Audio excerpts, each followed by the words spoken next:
Parliament ki budget session chahi SCG January 13 dagi February 13 fawba ahanba tangka ki oina pangthokhraba matung budget session gi ani suba saruk ngasidagi makha chathaba hokre loinana Union Finance Minister Nirmala Sitharaman na Manipur gi supplementary demands for grant 2024-2025 amasung estimate receipt and expenditure 2025-2026 ngasi house ta khananaba thamki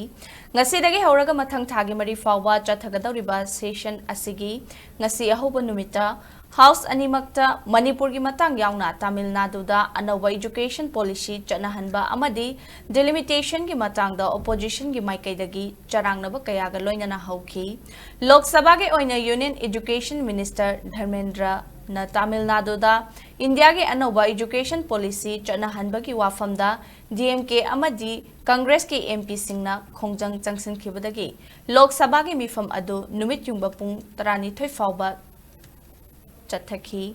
Minister na policy asi chatna hanbagi matang da palladuna Congress na laingakpa Karnataka amadi Himachal Pradesh da NEP 2024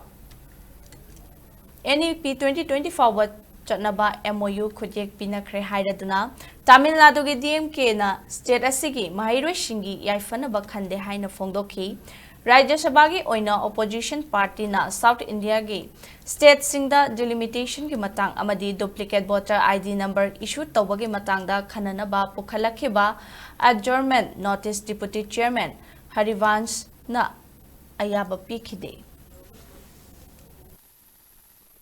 Sir, with your permission, I rise again to present a statement, Hindi and English versions of the estimated receipts and expenditure of the state of Manipur for the year 25-26. Sir, again, I rise to present a statement, Hindi and English version showing the supplementary demands for grants in respect of the state of Manipur for the year 24-25.